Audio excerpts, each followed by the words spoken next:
Pemirsa Metro TV Lampung, program Ekonomi Karir akan kita lanjutkan. Mas Bambang, saat ini kan banyak ya industri fintech yang terdaftar di OJK itu sebetulnya berapa? Karena kan banyak industri bertebaran sekarang ini. Dan yang terdaftar resmi di OJK ada berapa saat ini? Ya, jadi memang kalau untuk fintech peer-to-peer lending ini kita punya dua tahap sebenarnya Pak perizinannya. Jadi perizinan terdaftar dan perizinan izin usaha. Terdaftar itu berlaku ketika mereka melakukan pendaftaran, kita bimbing tuh Pak selama 1,5 tahun di sandbox regulatory untuk mereka agar bisa melengkapi persyaratan sampai mereka nanti dapat izin. Dari tahun 2020 sampai dengan 2021 itu kita seleksi dari sekitar mungkin hampir 200 ya, sampai saat ini tinggal 103 Pak yang berizin yang 103. Nah, ini kalau masyarakat ingin mengetahui siapa saja perusahaan fintech peer-to-peer lending itu bisa diaksesnya nanti di website kita Pak di www.ojk.go.id, atau kalau mau gampangnya bisa call center di 157 atau pakai WA di 081 157 157 157. Nah, itu nanti bisa tanya misalnya, ini uang teman, ini apakah masih terdaftar sebagai perusahaan fintech peer-to-peer lending yang berizin? Nanti akan dijawab Pak oleh petugas kami. Gitu. Jadi sudah ada saluran-saluran resminya yang untuk pengaduan atau pertanyaan. Betul Pak. Kemudian apa sih peran OJK sih dalam mengatasi fintech ilegal ini? Terutama yang lagi rame ini kan pinjol ya. Oh ya Pak. Ya, untuk diketahui saja bahwa saat ini kita sudah menutup hampir 3.470 pinjol ilegal, Pak.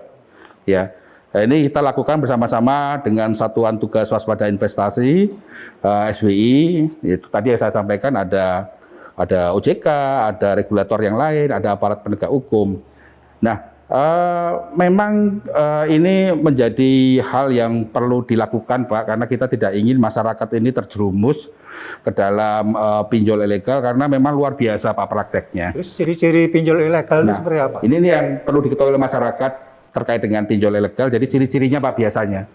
Yang pertama, kita pakai paling gampang Pak, logis dan legal Pak. Legal dan logis. Legal berarti kita harus cek izinnya Pak. Izinnya tadi cukup dicek aja di 157 atau di www.ojk.go.id. Di situ semuanya ada. Kemudian yang kedua, logisnya ini mereka ini biasanya menerapkan bunga yang tinggi, Pak. Biaya denda juga tinggi. Terus kemudian lokasi kantornya nggak jelas. Ya. Terus kemudian juga dari pengurusnya, kalau yang peer-to-peer lending kita fit proper, Pak. Mereka masuk ke industri yang tingkat kepercayaan harus tinggi.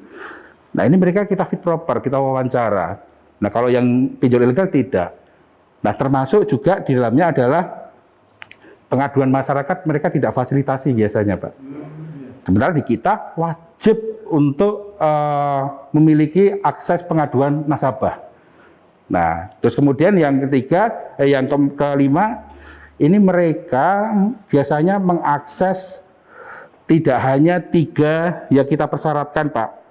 Di fintech peer-to-peer lending itu kita singkatnya camilan, kamera, ya, mikrofon, sama location. Itu saja yang boleh diakses oleh platform fintech peer-to-peer lending. Camilan itu kamera, kemudian mikrofon, terus kemudian lokasi. Yang ilegal mereka akses daftar kontak telepon. Nah, wah itu luar biasa akhirnya Pak. Penagihannya bisa tidak hanya ke kita, tetapi ke pimpinan kita itu juga masuk Pak. Karena daftar kontak telepon itu mereka akses semuanya. Jadi minimal masyarakat harus tahu itu ya. Tapi yang jelas telepon dulu ya 157 kalau ingin memastikan bahwa itu adalah fintech peer-to-peer lending atau pinjol yang legal yang di bawah pengawasan OJK. Oke. Satu lagi Pak yang penting juga ini, bagaimana peran fintech ini bagi perkembangan UMKM, khususnya di Lampung ini? Di Lampung Pak ya. Ya ini ya kami sangat gembira dengan kehadiran salah satu fintech ya di Lansikam ini di Lampung karena mereka juga punya concern yang sangat baik terhadap pengembangan UMKM, bahkan wabil khusus di sektor pertanian, Pak. Nah ini yang kita terus coba untuk dorong, Pak, karena ternyata memang kebutuhan masyarakat di Lampung terhadap pendanaan usaha melalui fintech ini sangat tinggi. Dan kita sudah dorong teman-teman di fintech P2P lending, baik yang berkantor pusat di Lampung maupun yang mungkin juga aksesnya kan mereka kantor pusat ada di Jakarta, Pak. Tapi cover rate area mereka sampai di sini, itu untuk kolaborasi, Pak. Kolaborasi dengan sektor perbankan. Karena ini akan sangat menguntungkan bagi masyarakat UMKM sebagai alternatif pendanaan. Kalau mereka tidak bisa mengakses di perbankan pendanaan, nah mereka bisa mengakses di fintech peer-to-peer lending ini.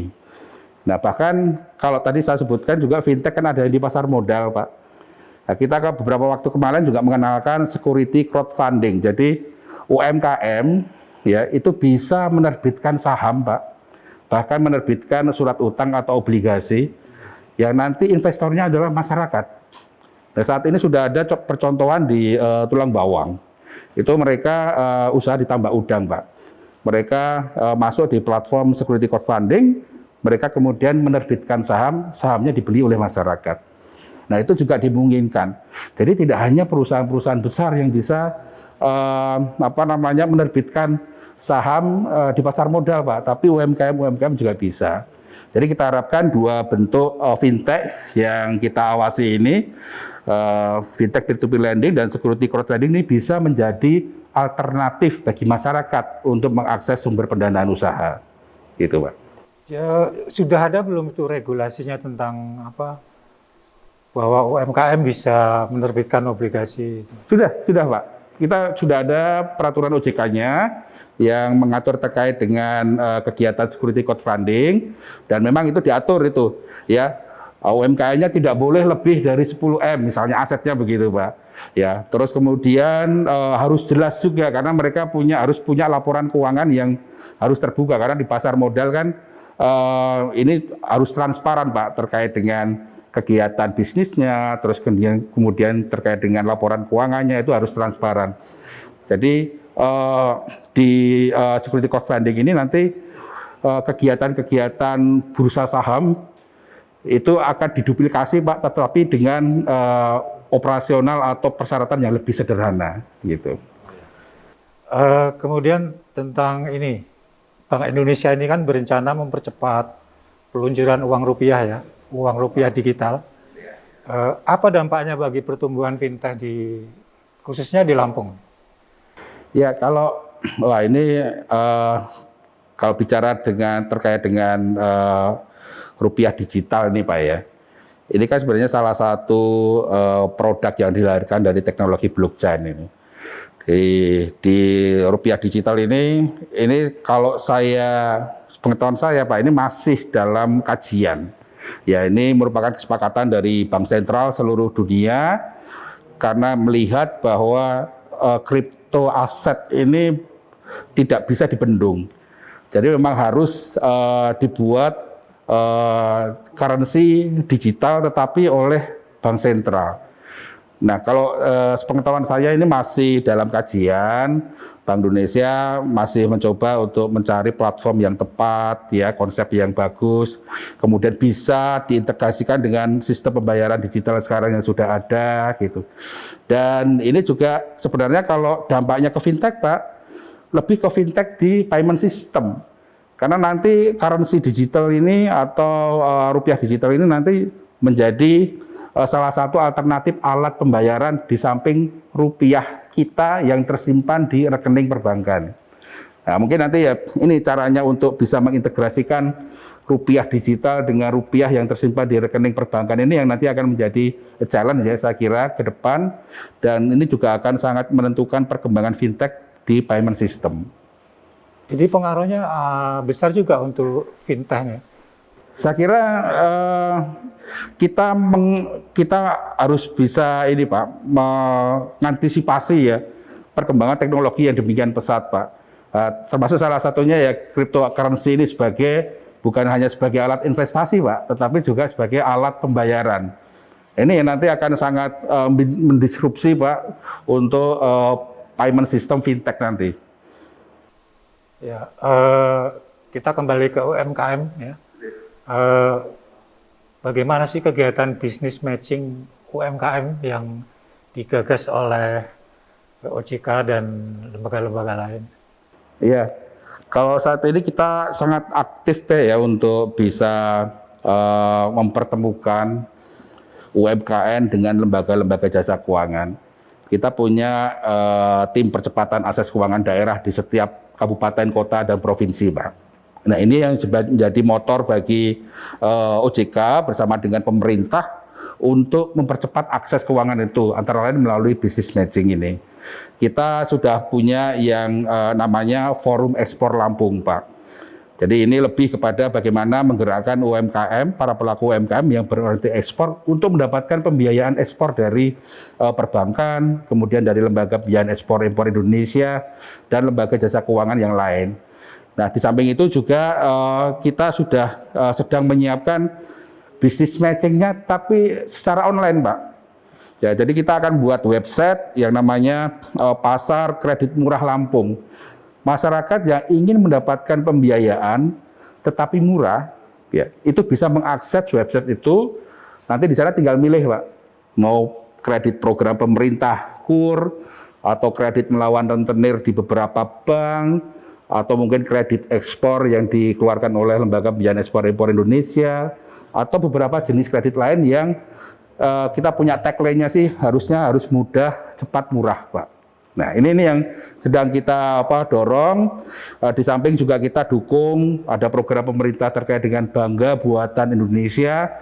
Ya, BBI ini saat tahun ini Lampung menjadi hostnya. Nah, kita juga dukung bersama dengan teman-teman dari Bank Indonesia, dari perbankan, dan dari lembaga jasa keuangan yang lain.